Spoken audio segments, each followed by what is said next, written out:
Very good evening, everyone. I am Dave, and it is my absolute pleasure to welcome you all to the first episode of Climate Baithak. Let me just take a moment to very briefly discuss as to why we are here. The South Asian region, which is home to nearly a quarter of our world's population, is alarmingly vulnerable to the impacts of changing climate. Young people like you and I, like those who have joined us live across South Asian region, we are actually the ones at the forefront of this evolving climate crisis. And in this context, this series of informal interview discussions named Climate Baithak serves as a platform where we get to know about our collective challenges, where we bring forth our experiences from different corners of this vast region, and at the same time, we forge a deep sense of solidarity and understanding of our shared experiences.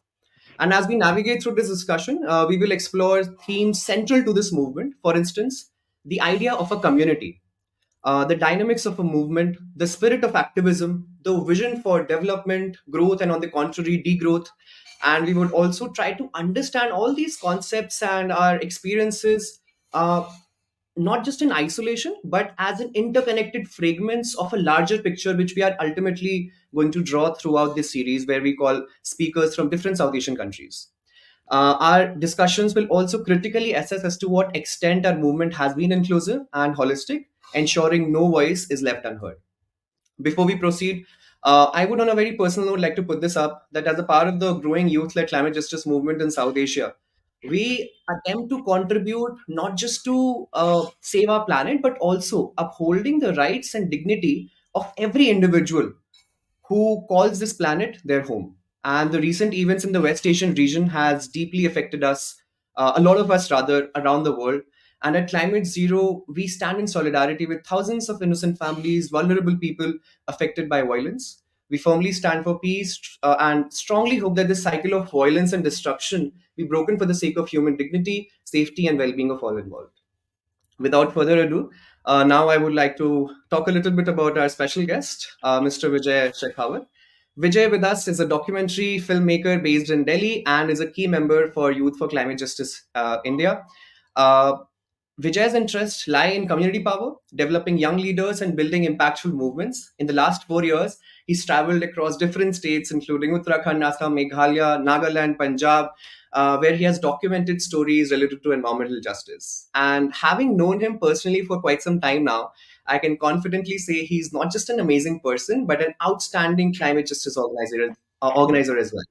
And I'm genuinely happy to have him here with us today. Thank you so much, Vijay, for being here. And now let us start with the first question that I have for you, which has something to do with your experience as a climate organizer. So it's been quite some time since you started your journey in the climate space.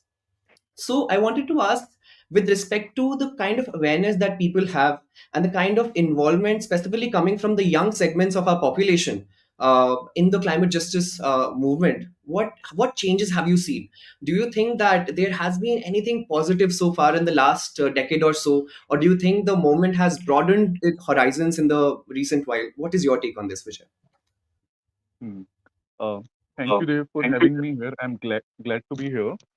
And when you were talking about when you were sharing about how South Asia, I was also thinking broadly on that because when we look to because geopolitics and also the larger as a solidarity of the South Asian is very important, and I'm glad this platform is like starting that and bringing those solidarities together. So I'm really glad that that's something unique I found recently. Like there are multiple initiatives, but I think this would be something new. Really glad on that, and you are initiating. I trust on you based on our past interaction. So all the best for that. Firstly, now coming to your question, what you asked about, I think what I say is climate justice movement has been there um, for like not just now for decades. Like India has been that country where has been movements of involvement, and different times it has been very different. There was a time when big infrastructure projects were coming to India, like Sardar Sarovar Dam. There was Narmada Bachao Andolan. Before that, there were Chipko Andolan. So there has been different times. Now, what is new? What is new trend which is there for the past few years, like 8 10 years, is the participation of young people and young people at a very large scale. That is something people haven't seen like tremendously. I was also like because Youth for Climate India is also connected to the movements that have been there for the past 30, 40 years. Like YFC will be now organizing a week of action during Bhopal Guest Tragedy's 39th anniversary. Uh, and Narmada Bachao Andolan, like we few months back only screened a documentary where we had people from the Narmada Bachao Andolan who were activists there and who spent 6 or 8 years of their life in that movement.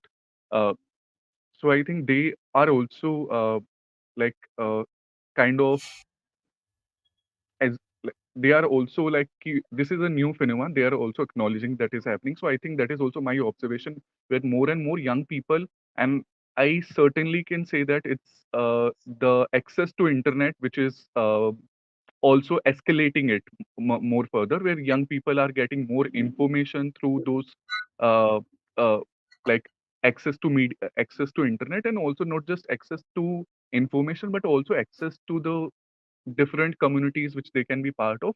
And certain communities have like the new climate groups which are emerging, and Youth for Climate India is part of that. So they are also making sure like people can, they are also like digitally accessible as well, so whatever events they do.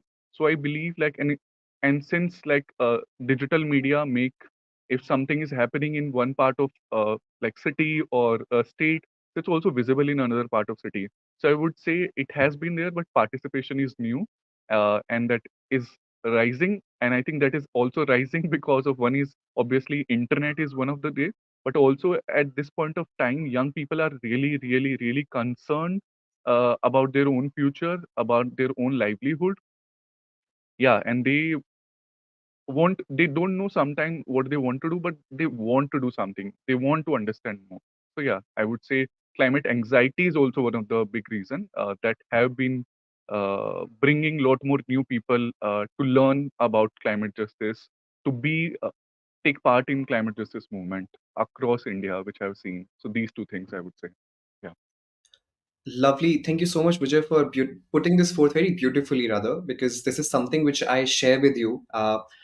And as you mentioned, there is a seamless connection now among youngsters belonging to not just different part of the country, but across the world. As I've seen some virtual groups doing phenomenal work and having no like phenomenal research work per se. In fact, Climate Zero is one such group. We do not have like much of our on-ground projects, like apart from few.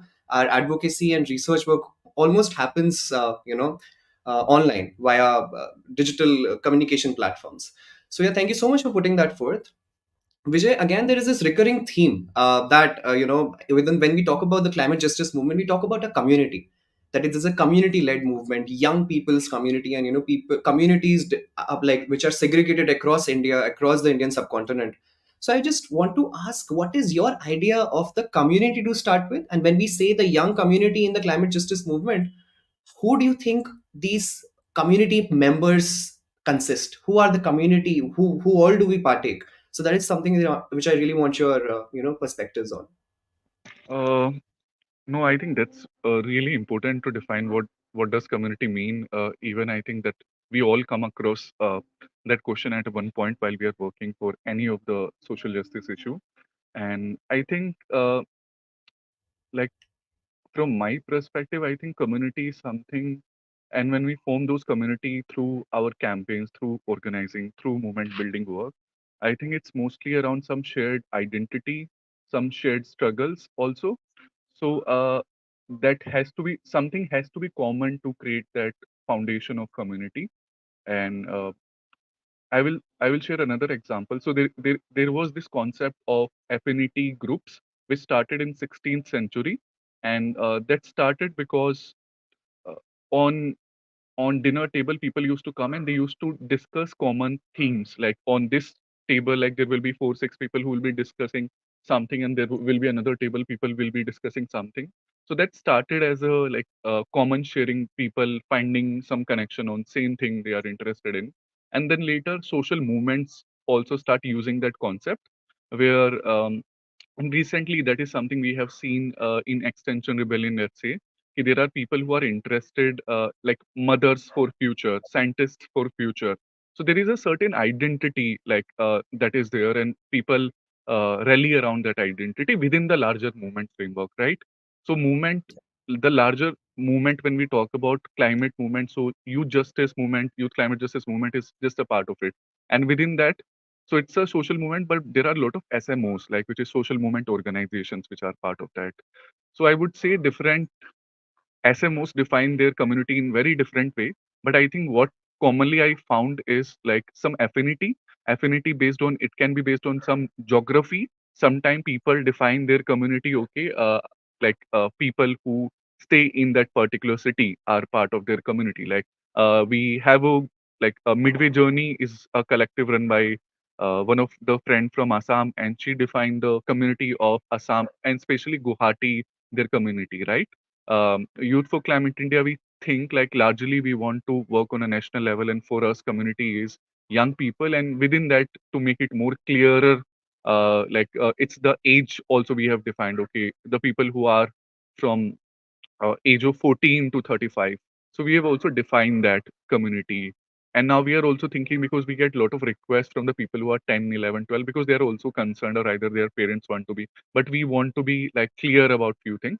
So I think its definition is based on, and again, like one more thing. Yesterday we were talking about, and we were discussing about starting within the communities space, uh, we were starting of thinking one network, which is a queer collective network, and it will be led by the people. And there is also recognition of reason of why we might will start that, which is like the people who are part of queer movement and who identify them as a queer, they don't have much spaces to share about how they feel about climate justice. And you have been working on this, so you well know about this.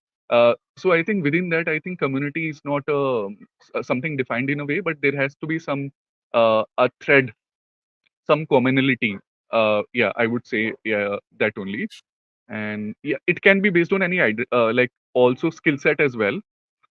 People, let's say, who are comedians, how they think about climate, maybe, so they can form some community. So I think there has to be some commonality, some thread between the people who are coming together, and then that is my understanding of community. I would say, yeah, Yeah. Yeah. So, in a sense, it is something which fosters a sense of solidarity among a specific yeah. group so that they can further work on that, their problems, their I shared I experience. have yeah, I have shared a key definition of community. One thing I mentioned, which is like why even that is important. I would say, let's say young people as a community, young people of particular age. Um, I think we have some shared experiences, which is like in the adult-led spaces or in the larger mainstream spaces. Uh, we don't we are either are being tokenized, or either we are used as decoration. We are not giving the space to share our, or either we are just listeners. We are not speakers. There is no spaces for shared power where we can discuss, where we can put forward our thoughts, our own concerns. So I think we feel very passive in those spaces, right? So we all have that experiences which we bring. We at different point of time we all have felt powerless, like climate change is happening, things, lot of things are happening, but what can I do? I can't do anything. I'm very young. I don't have that power. I don't have a social power. What?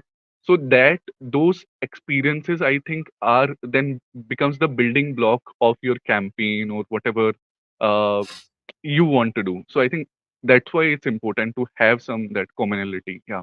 Over to you. Yeah, lovely. Thank you so much.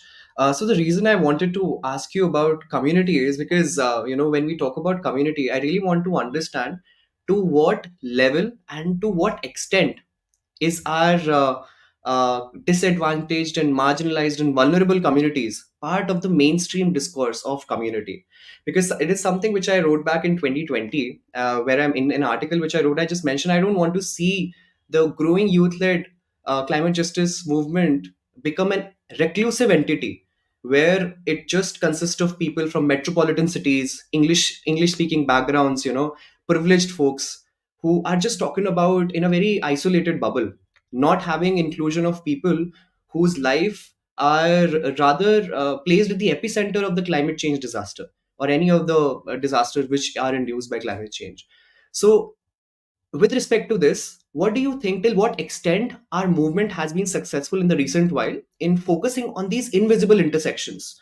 Invisible intersections which consist of people from disadvantaged backgrounds, disadvantaged young people, people, as you mentioned, people who are from sexual and gender minority groups, maybe people whose lifestyles and livelihoods are directly intertwined by or impacted by climate change. For instance, people engaged in primary agriculture or people engaged in fisheries, things like that. So, what do you think on this? How to till what extent our movement has been inclusive for these people, for these invisible intersections?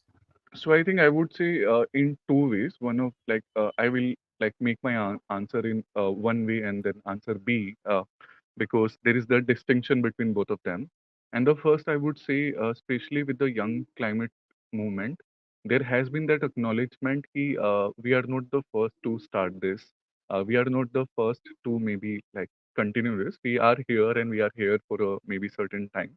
So I saw that acknowledgement, and I've been into a lot of spaces which are uh, some sort of a network where a lot of these groups come together in like I'm part of a network which is Youth Climate Resilience Network, where 50 plus organizations across the India who works on climate, different issues, waste, wetland, who works on maybe forest rights, anti-dam. So they are all part of that. And then I'm also part of another space which is Youth Vikal Sangam. That is also again a collective of 30 plus youth organizations. I think 5 to 10 organizations are similar in both those spaces, but others are like different. Then I'm also part of one or two more spaces. So I've seen that acknowledgement, and I also seen that trial and error phase where people just not like bringing these people together. Okay, you are also part of this space. These convenings are happening. You can also bring for your agenda. I've seen that, and also mobilizing resources. Okay, you might not have the resources, or who don't have the resources, so we can also pool some resources to make these convenings happen. So one of the convening that happened last year in December, like it will be completing a year right now. So which was youth climate convening, and there 40, around 50 people from 38 or 40 organizations or collectives have come together. And within that, we had people like from across the India. We had people from Arunachal who are working on anti-dam, dam movements. Like Save Dibang is one of the campaign, which is about the dam. We had people from Nagarhole, which is a forest reserve in Karnataka. We had people from Uttarakhand who are forest dwellers and who have been fighting for their right to claim their rights on forest for the so long. It's one Gujjar community. We had people from central India, Odisha, who have been fighting for almost uh, more than 10 years, and now their grandparents might be fighting. Now they are fighting, so it's the next generation who is like building up. So I think there has been spaces where I've seen that inclusion uh, happening, acknowledgement and inclusion happening, and also learning and unlearning also happening. Hmm. Now coming to the other part, which is the part B of my conversation, I've also seen one there is a mismatch some way, still mismatch, like what I would say, and I will explain what mismatch I am talking about. uh, right now we think, okay, we will do something together and create a shared agenda, and then we come back again our homes, and then we organize some calls online. So the people especially from these areas don't have a good access to internet, and that's where that breaks the first break happen. We had a convening, we are coming back now, we are bringing people together, and that's where the first break is. People from we have seen recently, we had a one mobilization from Sikkim when the floods happened. People from there were not able to join. Usually people from Uttarakhand, especially, like I was talking about one Gujar, because I personally have been on ground where they stay, and it's very inside the forest, and they know where we have to go on that particular mountain to get a Hmm. internet.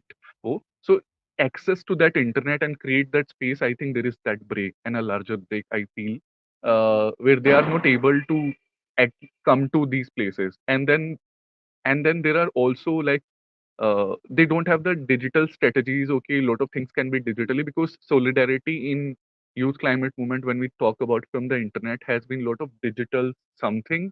So I think there has been again kind of that disconnect as well. A lot of their fights are on ground, and a lot of people then becomes okay. We can't do anything like because we are at home. Not everyone can go and participate into what's happening offline, right? Uh, and not everyone also can give that level of commitment who can be on ground with them.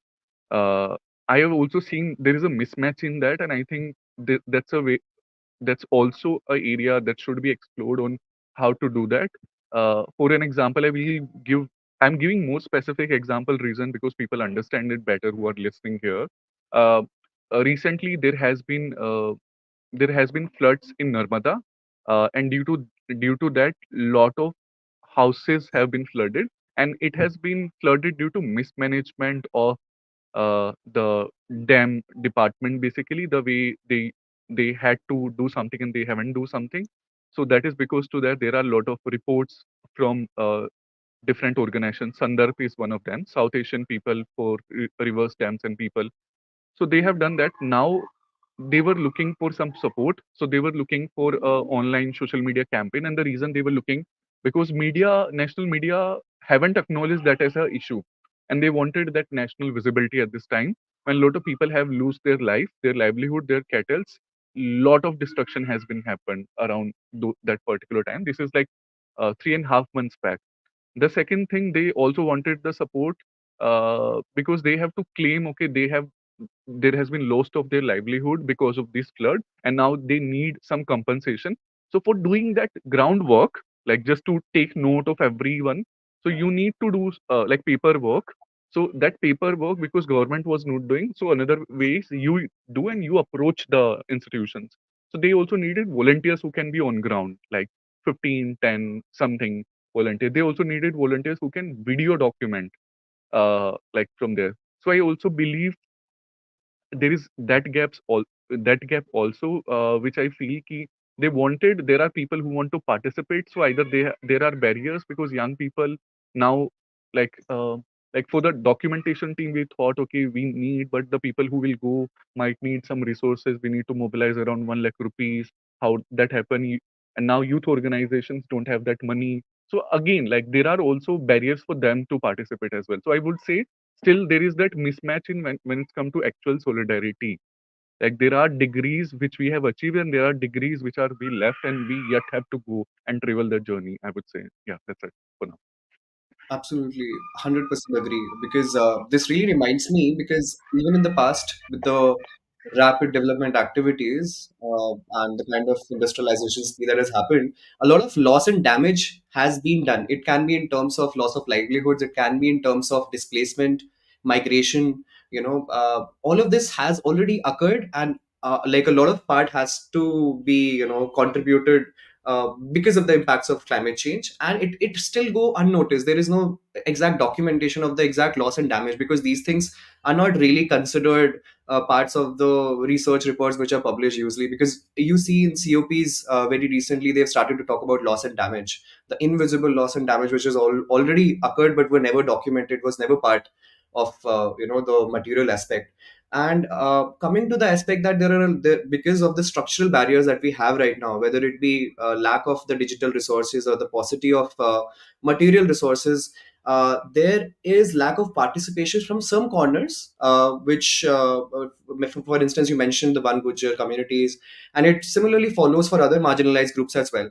So I wanted to hear, because in the mainstream climate discourse, we have people, for instance, climate activists, climate organizers, then we have people from the policy realm who are making, shaping policy.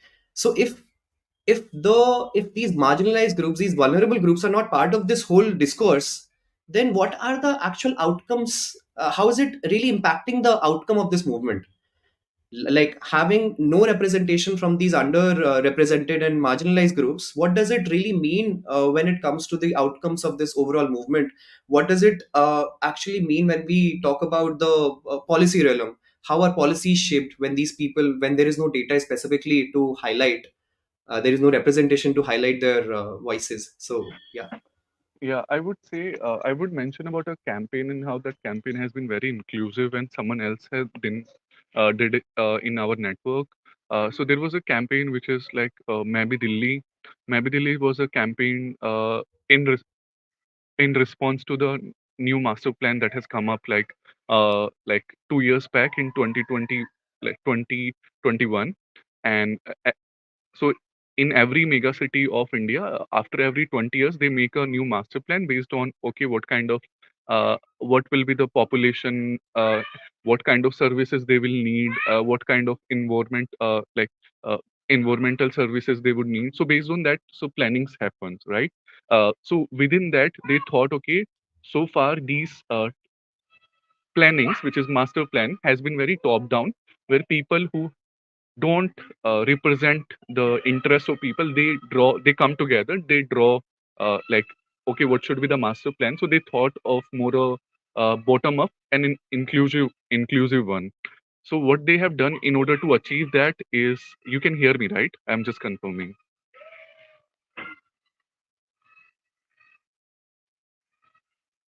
Dave, can you hear me?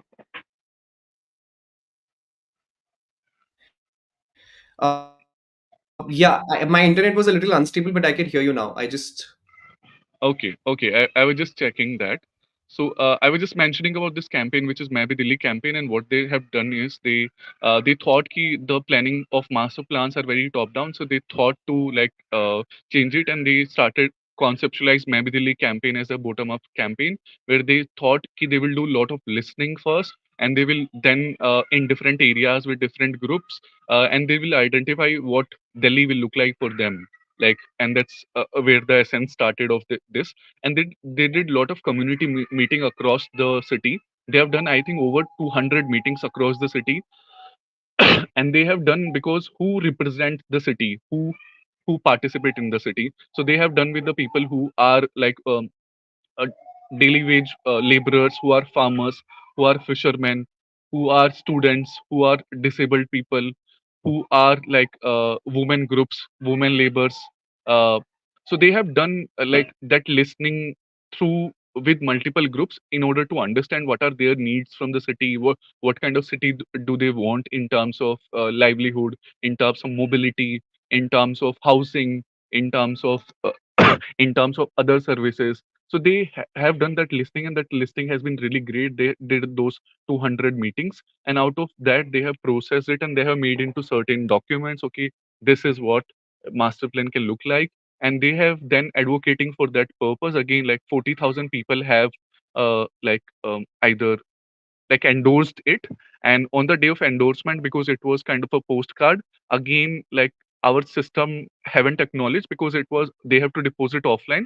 And what they said is, we'll take one postcard by one postcard, they won't take all the cross. And they intentionally not to hear people voices. What they have done is, they were doing it very slow. Okay, because they know by this is the last day to submit these suggestions, and people won't be able to submit these suggestions after today. So they were doing it very slow, but they then pushed it. They also organized there as well, and they put some pressure, and they were able to do that. But I think as an outcome, I think there was no again outcome, because it was pre-decided. But I think I saw that as a one of the effort which was made by someone to acknowledge civil society, and diverse civil society voices are represent when these policies are made, because the policies which are being made on any level, they impact certain population, and if certain that population voices are not being acknowledged by any tools, any mediums, so I think this is not a good idea. And yeah, I would say that as an one setting example for that. Now coming to the again discourse you are talking about, I would again say there is a again mismatch now, because I am part of youth climate movement, so I can certainly say one of the other thing. So that was one of the observation, but these there is also mismatch in what is visible activism and what is not visible. So people who are, let's say, from the youth climate justice, who go to a lot of these co-ops, these conferences that happen in different countries. I won't say not everyone, but a lot of them just go there. That is their work, and that is their persona, and that is their whole identity is. And since they go there, so they get a lot more opportunities to go there and represent their voices and talk to media. So I think there is that unevenness. I feel where there are no like efforts which are made ki there we need more voices, because it's very individual. Thoughts are very individual. Ki someone will invite me, they will give me the money to go, I will go definitely. So I think there is also that mismatch where that inclusion at more structure level is missing, where we Mhm. like do some sort of a like yeah, there was one of the again effort which I really appreciate. Now COP is happening like very soon. So there was a Mhm. pre-COP consultation that has been organized in Delhi, but again, it's organized in Delhi, and people who can access, who can come and access, can already participate. And it started very late. So I think I would say there are interventions that are happening, but again, I have questions on effectiveness of those intervention. I would say, and I think we need to bring it together, and then we need to see, okay, what is like we are making X number of interventions a year, but how much of them are effective and what would take it to make effective. I always personally am very reflective person on what's happening and reflecting on that and then deciding on next course of action. So I personally think that reflection really helps to understand where we are and where what should be next course of strategy. Yeah, over to you. Thank you so much, Vijay. Just extending this discussion a bit. I also wanted to hear what do you think are some critical aspects when we talk about the climate mitigation, climate change mitigation. We talk about developing resilience and adaptation. So, what do you think, as a young climate justice advocate and organizer, and activist and organizers like yourself and people again in the policy realm space? What on what critical aspects do we have a common consensus on? Like, I mean, is it going net zero, or maybe decreasing dependency on fossil fuels, or is it adapting, as the eco modernists sometimes point out, that it's adapting to the advancement in technology and AI to restore our ecosystems and whatnot? So there are different narratives around exactly what we as a common community are looking for. So what do you think, what are the certain aspects of this movement which we have a common consensus of achieving? What, over to you. Yeah.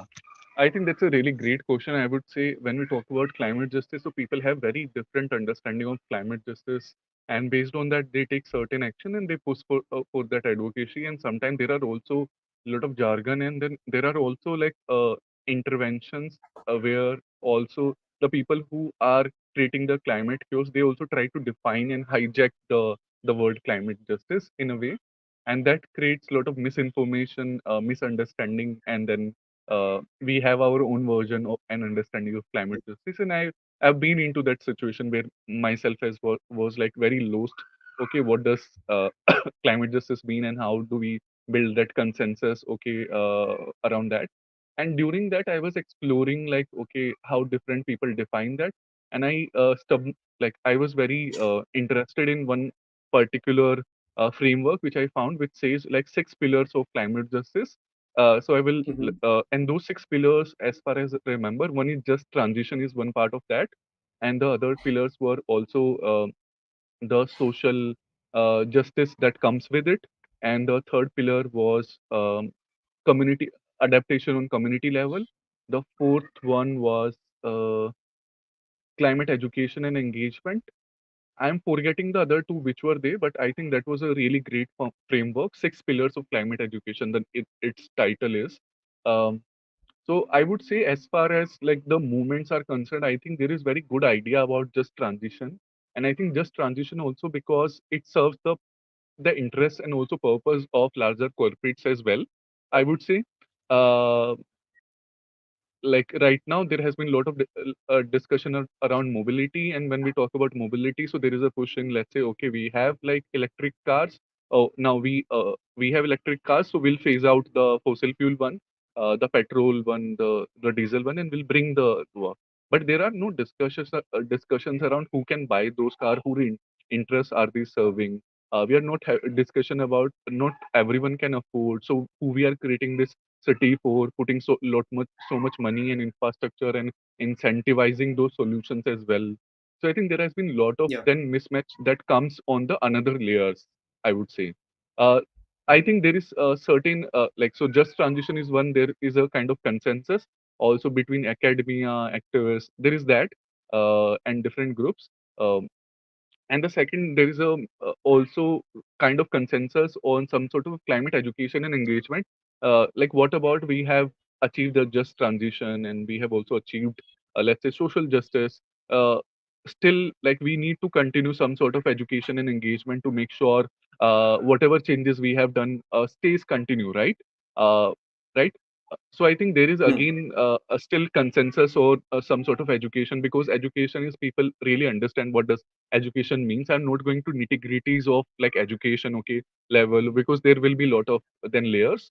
I would say there are not consensus where I don't found consensus is on social justice aspects of it, and also Hmm. on the community adaptation also, because people feel कि कुछ हमने larger level पे किया, हमने अपना पूरे India का consumption कम कर दिया, तो अडेप्टेशन का अब जरूरत नहीं है. तो आई थिंक वो दो जो चीजें हैं, सोशल जस्टिस और community adaptation, I think that's a lot, the understanding gap is there, and I think that is where also if we'll miss on those aspects, because those are very crucial aspect of any of the solutions, climate solutions we are thinking of achieve. And all of these pillars I'm talking about are also interconnected with each other. If you will just proceed on one and won't proceed on another, if we remove do the just transition, if we don't work on the like community adaptation, for an example, in the Delhi, if we do the just transition and we don't, let's say, let's say, work on the heat wave, let's say, in Delhi. So I think that will be Hmm. a problem. If we talk about, let's say, coastal area, if we do the just transition and won't Hmm. talk about uh, the adaptation of coastal cities, so I think then it will be a very big problem, right? So I think I feel there is a mismatch on these two things, and it's mismatch also because of, again, the way things are structured in our society, and the also people own understanding of, उनको लगता है कि मतलब मुझे सब आ गया है, it's the matter of वो. So understanding, I think I would say there's a lot of misinformation, and their sources of also, like, what are their sources of knowing about climate justice, I would say, because that's where a lot of even educational programs happen in a way where they explain climate justice as just transition thing, not as a like social justice or adaptation thing Hmm. also. Yeah, back to you. Overall, it's not very holistic, if I may mention, because even at Climate Zero, we've been working on developing curriculums for inclusive and accessible climate justice programs. It's named Project Planet Heroes, and for over, like, we have been running this program for 4 years now. And despite our repeated attempts, it still becomes a little difficult sometimes to convince schools and organizations that we need to conduct these programs for students, for them to know, because even in the mainstream, in the conventional education setup, there is no per se like a dedicated program or a course for climate justice or climate change. Leave alone the environmental aspect of it, we just have EVS, usually environmental studies, and I think it doesn't do justice. It doesn't teach people like the essential and crucial aspects of the climate justice movement, not for Yeah. sure, and not in a very holistic way, if I mention. Yeah. Yeah, uh, definitely. One point I would like to mention here is, like, again, it's the eyesight, and like somewhere we have very tunnel vision where we just are thinking, okay, if we'll achieve the just transition, things will happen and everything will be fine. And we are missing on the sides what are the some of the other things which are very essential. And I think we are looking at the just transition as a core concept, but I think that should not be the core concept. It should be interlinkages also we look into, and that should form the core of like the climate justice, not just the tunnel vision of achieving yeah. just transition. And recently, one example, I got a call from one of the media correspondents. She works at NHK. NHK is a Japan government-owned media channel, and she Okay. was asking me, we are doing a story around COP, and we were just very interested on like if Youth for Climate India is doing something. And then she asked me, what are the few of the campaigns you are running? I explained, okay, we are doing a session on urban mobility where we are Mhm. advocating for like bus system. Delhi need to have like 18,000 buses based on the population. We just have 10,000 or 9,000. We still need more 8 ten Mhm. thousand buses as per as government's own data. And then she was like, how bus is connected to climate? That was her question. So also, like, again, the way they have been Hmm. educated and whoever has been Uh, educated, then I said, when we talk about the, then I have to give a whole lecture for the next 1 hour why the buses are climate solutions, right, and are good climate solutions, which brings that equity as well.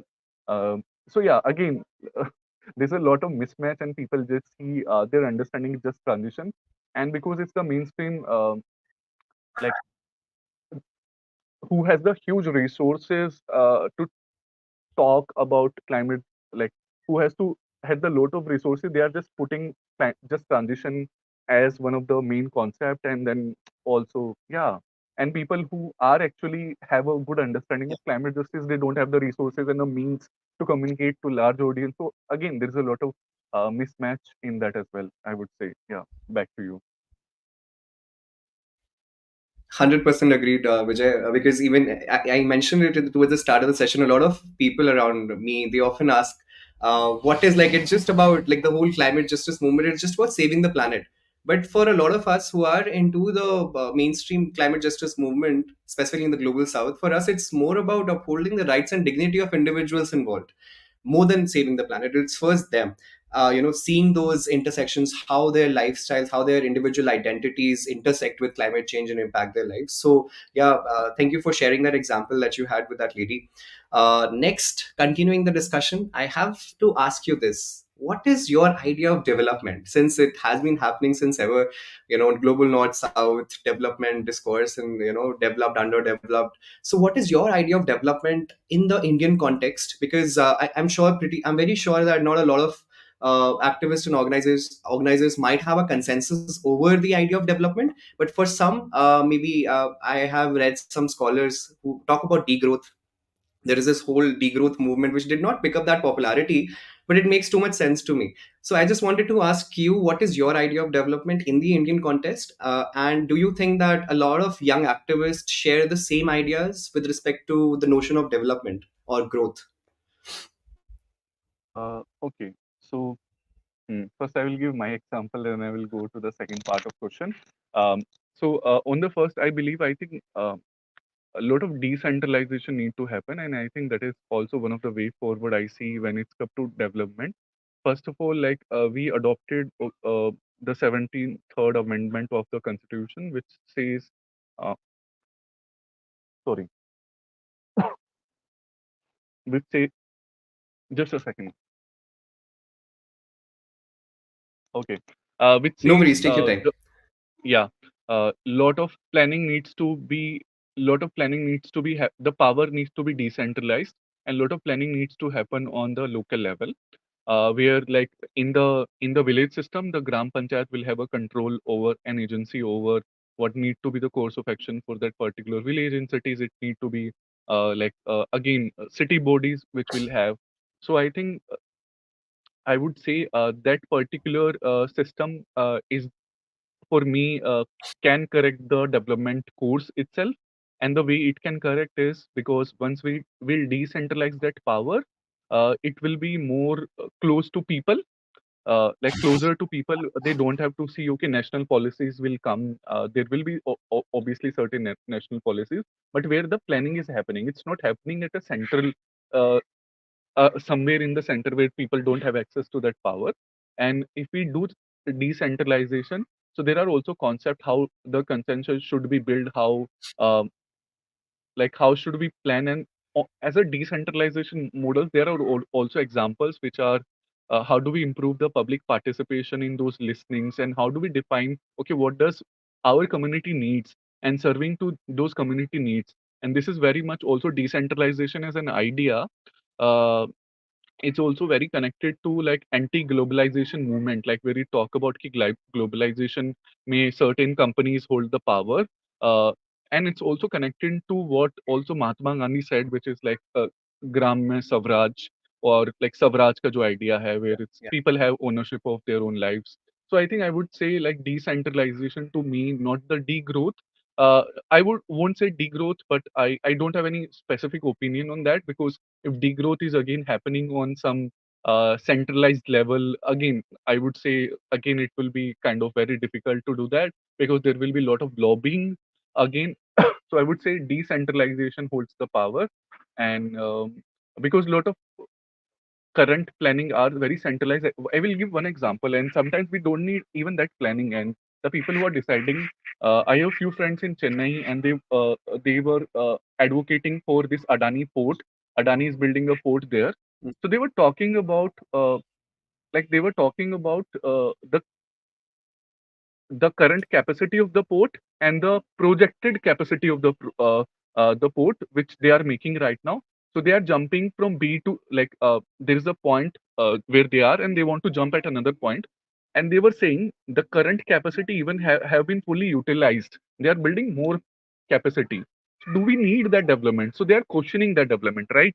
So if we can make those policy very on decentralized level, so they can come together and they will say, okay, this is the capacity we need as a community. Maybe if some planning is happening. So I think if decentralization can happen, I think a lot of climate solutions can be achieved.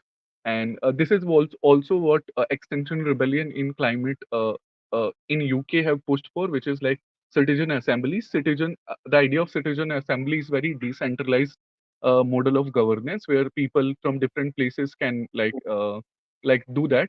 And decentralization can also impact one more thing, which is like the public participation in environmental process. I have a friend I was talking to. She works for this platform, which works on improving people participation into ongoing consultations by government on environment. Government is bringing some new policy, they will put it out for like 2 months, and they will ask people to participate. But people don't know about these processes. On some website, it's happening. So they were tracking. They were saying. Not a lot of people participate. It's very poor participation. If we can do the centralization, that the quality and quantity of that public participation can be also improved on the decentralized level. Yeah, I think I would say that. And now coming to the second part of your question about a different people, like how they think. I think there will be obviously based on everyone experience where they are coming from, uh, where how they have been educated, how they what kind of sources they have been. I would say there has been still, because idea would be slightly different, and even my idea might not be perfect. So that's where we need support space. So there was one of the space which is, let's say, Vikal Sangam, which started by Ashish Kothari, and that space was very effective in doing this. So what they used to do is, and that idea was also inspired by something. So Ashish Kothari was writing a book which is Churning of the Earth, and he was writing about the environmental issues that are happening in country, and then he was like, there are no alternatives because the way development is happening, this will be keep happening. But after a time, he realized, no, I'm just talking about the problems. I must talk about the solution because there might be some solution, right? So after like few years, when he put it out the second edition of the book, after a few years, so then the book have two sections now. The new book, section A is about there are no solution. It talks about the current developmental strategies, and then the part section B of the book is about there are solutions. Then it talks about the way forward, and I think that's where the initiative of Vikal Sangam start. Ashish Kothari has been into this Bhasha Sangam. Bhasha Sangam is mainly there are like different languages, but are we creating space for discussing other than Hindi and English in country, right? So that Bhasha Sangam, which gave Ashish Kothari this idea of starting Vikal Sangam, where different community-led projects can come together, intervention which are happening on localized level can come together, and they can share their how-to guides in a way, how to do that, how to do this. And there has been also replications. And the reason I can say also that localized form of action is and decentralized form of action is a way forward, because there are lots of examples, because they have documented ideas across. They have a book as well on this particular ideas which has come out of these confluences, uh, and that book has, I think, over 150 solutions, different kind, but most of them are very localized, I would say. So Universe. pluriverse, yeah, yeah, Dev, pluriverse. Yeah. Yeah. So I would say a lot of those are very localized. And I would say one example very quickly. Um, so there is a during the COVID, lot of lot of communities were effectively participating, effectively mitigating the risk of COVID, and some of those communities, because their way of functioning, their ways of operating, uh, they were already featured for those practices in like this book or Vikal Sangam, and they have been very successful in mitigating and dealing with the COVID. So I think localized solution at very levels have shown us that there is a potential in creating solutions localized, which is based on local economy, the idea of Mahatma Gandhi, and also those solutions can achieve justice for that particular community, and community will have a control and ownership, and also some sort of a sense of belongingness with that kind of planning. Yeah, localized and Yeah. decentralized. That is my answer. Over to you. Yeah, yeah. Thank you so much for sharing that. So eventually, whatever we discussed, whether it's inclusion of the marginalized and vulnerable folks into the movement, whether it's about building a consensus of where we are headed, or whether it's what's the kind of development we really, our communities really want. I think for most of these problems, we need one thing. This is one aspect of which is shifting the autonomy to the people, building people power, giving our communities the power to decide for themselves. And since I had a lot of other questions as well, but since we have paucity of time, I would now like to come to the conclusion part of this session. Vijay, you have been such a great guest for this evening. Thank you so much for being here. Before we depart, I would just like to mention that since this series of interview discussions would be happening every weekend starting today, so we would be calling in speakers from various South Asian countries. So once that is done, towards the end of the series, we plan on create something called the South Asian Youth Mentorship Body for Climate Action. So the idea is that we bring together diverse group of passionate climate activists and organizers from across South Asian region, and these people help empower the emerging climate leaders. Since you mentioned, there are a lot of people who are very young, they're very excited, they reach out a lot of times. So even I thought that why not we have a body for the entire South Asian region, wherein there are other like different speakers and activists and organizers and movement builders, policymakers there to guide the youngsters and young budding movements and organizations. So that is something that we are planning to come up with. So we would really love your support if you would want to take partake in that. And yeah, I think that is it, Vijay. Do you have any end words for this before we end? Uh, no, no, no. That's a really great idea, I would say. And yeah, so that's a really great idea because a lot of people who come and start their journey, they don't find that peer support, and having that peer support in some format, I think that's always essential. And if that support is there, a lot of people will be able, and it's known to people. Okay, there exists some sort of a support system, so where they can seek also, because sometimes that support system exists, but people don't have an idea. Okay, where it's happening. So I would say like if that one that exists, and also people have an idea, and people in like Yeah. where it is also needed, where again like we don't create the systems which like, because movements are also about shifting power to elites, to more like creating more democratic form of power.